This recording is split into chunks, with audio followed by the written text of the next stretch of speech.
আজকে এই ভিডিওতে তোমরা যারা সামনে মাধ্যমিক পরীক্ষা দেবে তোমাদের এবিটিএ টেস্ট পেপারের যে ম্যাথমেটিক্স আছে পেপারটা তোমাদের সমাধান করে দেখাবো, এমসিকিউ আর এসিকিউগুলো। তাহলে চলো শুরু করছি আজকের ভিডিও। পেজ নাম্বার আগেই বলে দিলাম, পেজ নাম্বার 53। তাহলে চলো।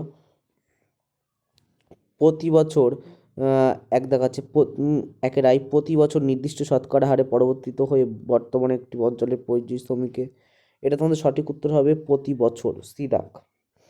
তারপরে দুই দেখাচ্ছে A B O C D ক্রমিক সমানুপাতিক হলে কোনটি সত্য নয়?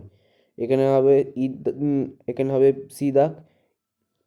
তারপরে তিন দাগ নিচে কোনটি ত্রিভুজ দুটি সদিশ এবং সর্বসম নয়? এখানে হবে বি, ত্রিভুজ দুটির আকৃতি একই কিন্তু আকার আলাদা। চার দাগ আর একটি বহিঃবেষ্টিত এবং আরেক একক অন্তঃব্যাসার্ধ বিশিষ্ট ফাঁপা অর্ধগোলাকৃতি বাটির সমগ্র তলের ক্ষেত্রফল, এখানে হবে বি দাগ হবে 3πr² প্লাস πr² বর্গ একক।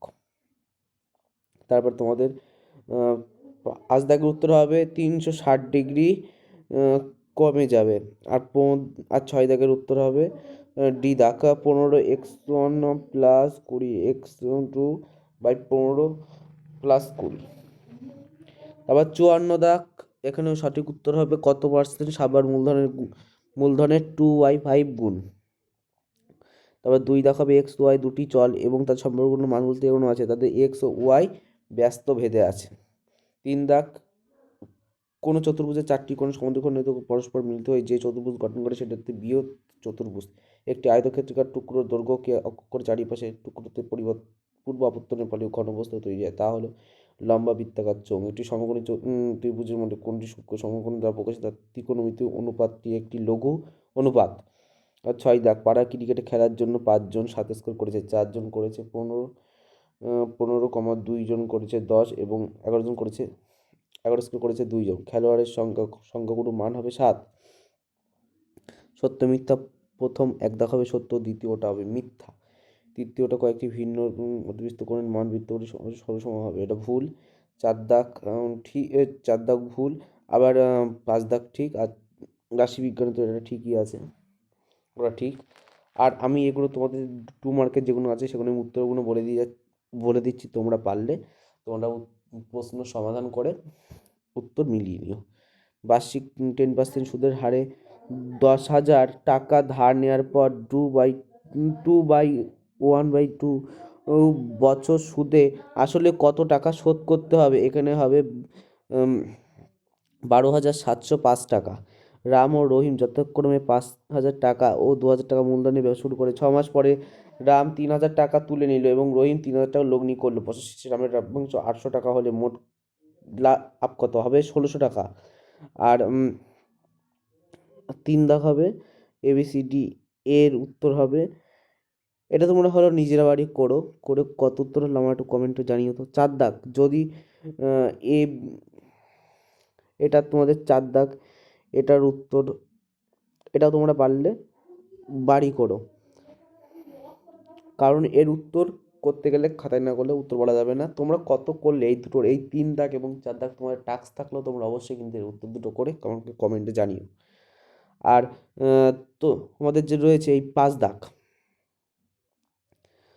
দাগ, এটা হবে একক বলে 60 ডিগ্রি পরিমাণে কোন ত্রিভুজের একটি ব্যাসার্ধ বাহু পরিকেন্দ্রগামী ত্রিভুজটির অবশিষ্ট দুটি কোণের শীর্ষবিন্দু ও পরিব্যাসার্ধ পরিকেন্দ্রে যে কোণ উৎপন্ন করে তার মান হবে 120 ডিগ্রি। আর তোমাদের 3 দাগটার উত্তর বলেই দিই, আমার করা রয়েছে আমি খেয়াল করিনি, উত্তরটা করে রেখেছিলাম। a² প্লাস b², তারপরে a² minus b² minus 2ab, তাহলে উত্তর। তোমরা কিন্তু অঙ্কটা করে আমাকে জানিও উত্তর ঠিক আছে কিনা। 6 দাগ এ ও বি, এটা তোমরা নিজেরা করো। 7 দাগ, দুটো বিন্দু পরস্পরকে PQ বিন্দু ছেদ করেছে, এটা উত্তর হবে πr/9। আর এখানে তোমাদের 7 দাগটা সঠিক উত্তর হবে √5। আর 9 দাগের উত্তর হবে 21টি। আর 10 দাগের উত্তর হবে a² by b² minus c² by d² is equal to is equal to 1। তারপরে 11 দাগ, যে কোনো দুটি, এটা তোমরা নিজেরা করো। আর 12 দাগের উত্তর হবে যে কোনো পরিসংখ্যান বিভাজন ছক থেকে তথ্য, এখানে হবে 14:5 মাইনাস 19:5, তারপরে 8, তারপরে 24, এরকম দাগ বক্স করে করে, ওটা বক্স করে করে করা। আর অলোকবাবুর এখানে এটা সঠিক উত্তর হবে 60,086.50 টাকা, মানে 6,087.50 টাকা। এটা এই তোমার উত্তর। আর 2 দাগের উত্তর হবে 60,000 টাকা। ভিডিওটা কেমন লাগলো অবশ্যই কিন্তু কমেন্ট করে জানিও। ধন্যবাদ।